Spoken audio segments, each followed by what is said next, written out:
रामराम शेतकरी बांधवांनो, मी ज्ञानेश्वरमुळे आपल्या सर्वांचं बळीराजा यूट्यूब चॅनलवरती हार्दिक स्वागत करतो. तर शेतकरी बांधवांनो, या व्हिडिओच्या माध्यमातून शेतकरी बांधवांच्या खात्यामध्ये 1 एप्रिल 2025 रोजी 4 ते 5 योजनेचे पैसे शेतकरी बांधवांच्या खात्यामध्ये जमा होणार आहेत.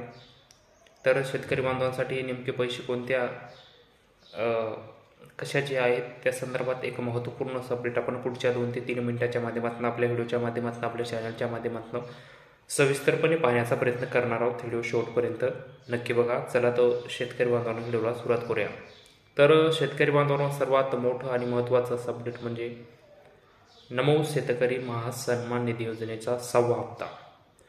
तर शेतकरी बांधवांनो, 28 मार्च 2025 रोजी राज्य सरकारच्या माध्यमातून मुख्यमंत्री यांच्या अधिकृत ट्विटरच्या माध्यमातून नमो किसान सन्मान निधी योजनेच्या 6व्या हप्त्याचं वितरण 29 मार्च 2025 पासून शेतकरी बांधवांच्या खात्यामध्ये आधार लिंक DBT मार्फत करण्यात येईल, अशी माहिती मुख्यमंत्री यांच्या ट्विटरच्या अधिकृत पेजच्या ट्विटरच्या माध्यमातून देण्यात आलेली होती. एक परिपत्रक जाहीर करण्यात आलेलं होतं. पण 29 मार्च गेला, 30 मार्च गेला आणि आज 31 मार्च सुद्धा आहे. पण अद्यापही शेतकरी बांधवांच्या खात्यामध्ये नमो शेतकरी महासन्मान निधी योजनेचा 6वा हप्ता म्हणजे 2000 रुपयाचा हप्ता अद्यापही जमा झालेला नाही. तर शेतकरी बांधवांना आता प्रतीक्षा लागलेली आहे की ही बातमी काय खोटी आहे का, कारण की मुख्यमंत्री यांच्या माध्यमातून सुद्धा जाहीर केलेली बातमी आहे. पण शेतकरी बांधवांनो, शनिवार, रविवार आणि आज सोमवार लगातार 3 दिवसाच्या जर सुट्ट्या बघितल्या आणि पुन्हा मार्च एंडचा काळ असल्यामुळं कुठंतरी DBTच्या माध्यमातून 1-2 दिवस इकडे तिकडं होऊन शेतकरी बांधवांना हे पैसे जमा झाले नाहीत. पण उद्या म्हणजे येणाऱ्या 1 तारखेपासून मंगळवारी शेतकरी बांधवांच्या खात्यामध्ये नमो शेतकरी महासन्मान निधी योजनेचा 6वा हप्ता म्हणजे 2000 रुपयाचा हप्ता उद्या शेतकरी बांधव किंवा आजच संध्याकाळी शेतकरी बांधवांच्या खात्यामध्ये जमा होऊ शकतो. तर शेतकरी बांधवांनो, महाराष्ट्र राज्याच्या विधानसभा निवडणुकीच्या पार्श्वभूमीवर शेतकरी बांधवांना आम्ही 3000 रुपयाची देऊ अशी घोषणा राज्याचे मुख्यमंत्री देवेंद्रजी फडणवीस साहेब यांच्या माध्यमातून करण्यात आलेली होती. आणि 24 फेब्रुवारी 2025 रोजी नमो शेतकरी PM किसान योजनेचा 19वा हप्ता ज्यावेळेस वितरण होत होतं, त्या वितरणाचा एक कार्यक्रम थेट प्रक्षेपण नागपूर इथं चालू होतं. आणि त्या ठिकाणी सुद्धा मुख्यमंत्री बोलताना असं सांगण्यात आलं होतं की आम्ही नमो शेतकरी महासन्मान निधीच्या हप्त्यामध्ये वाढ करणार आहोत. पण अद्यापही त्या हप्त्यामध्ये वाढ झालेली नाही. हे सरकार शेतकरी बांधवांना उगाच चुत्या बनवायचं काम करते. पहिला जो 2000 रुपयाचा मुख्यमंत्री एकनाथरावजी शिंदे साहेब यांच्या नेतृत्वामध्ये राबवली गेली 2000 रुपयाची योजना नमो शेतकरी महासन्मान निधी योजना, ते 2000 रुपयाचाच हप्ता शेतकरी बांधवांच्या खात्यामध्ये म्हणजे उद्या 1 तारखे किंवा आजच संध्याकाळी शेतकरी बांधवांच्या खात्यामध्ये जमा होणार आहे, कारण की मार्च एंडच्या सुट्ट्या आल्यामुळं तो हप्ता जमा झालेला नाही.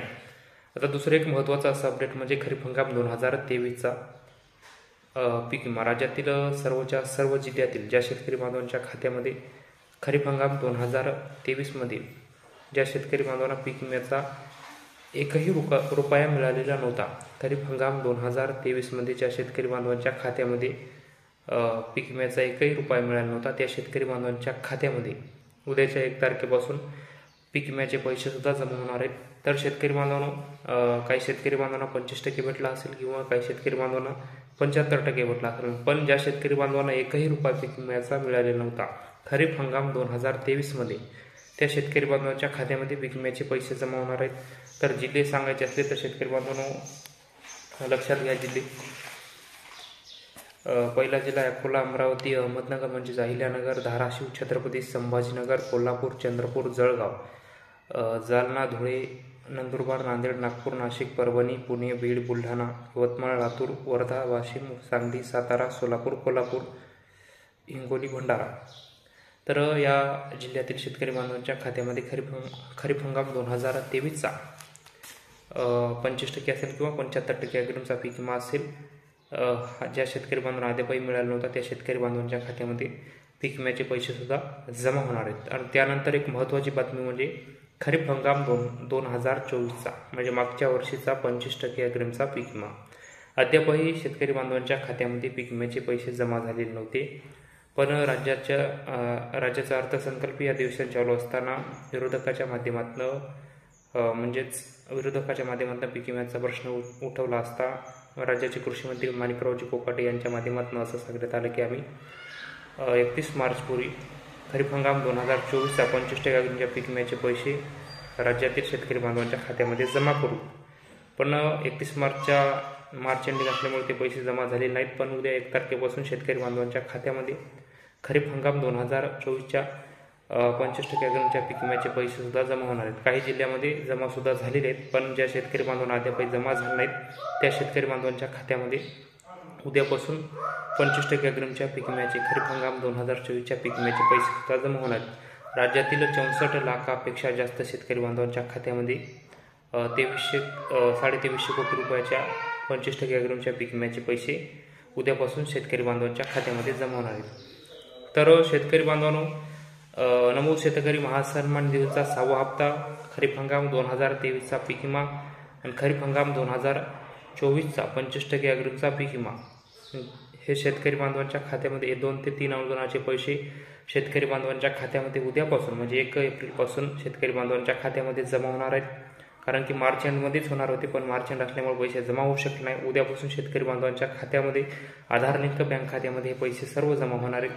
तर शेतकरी बांधवांनो, हे होतं खरीप हंगाम 2024च्या पीक विम्यासंदर्भात, खरीप हंगाम 2023च्या पीक विम्याच्या संदर्भात व नमूद शेतकरी महासन्मान निधीच्या 6व्या हप्त्याच्या संदर्भात एक महत्त्वपूर्ण असं अपडेट. ते अपडेट आम्ही आमच्या व्हिडिओच्या माध्यमातून आपल्यापर्यंत सांगण्याचा प्रयत्न केला. तर हे अपडेट आपल्याला कसं वाटलं ते आपण कमेंट बॉक्समध्ये नक्की कळवावं. व तुम्ही जर आमच्या यूट्यूब चॅनलवर नवीन असाल तर चॅनलला पण नक्की सबस्क्राईब करा, जेणेकरून तुम्हाला शेती संबंधित असेच नवनवीन व्हिडिओ आमच्या चॅनलवर पाहायला मिळतील. चला तर शेतकरी बांधवांनो, तुर्तास इथं थांबतो, तुमची रजा घेतो. तोपर्यंत धन्यवाद.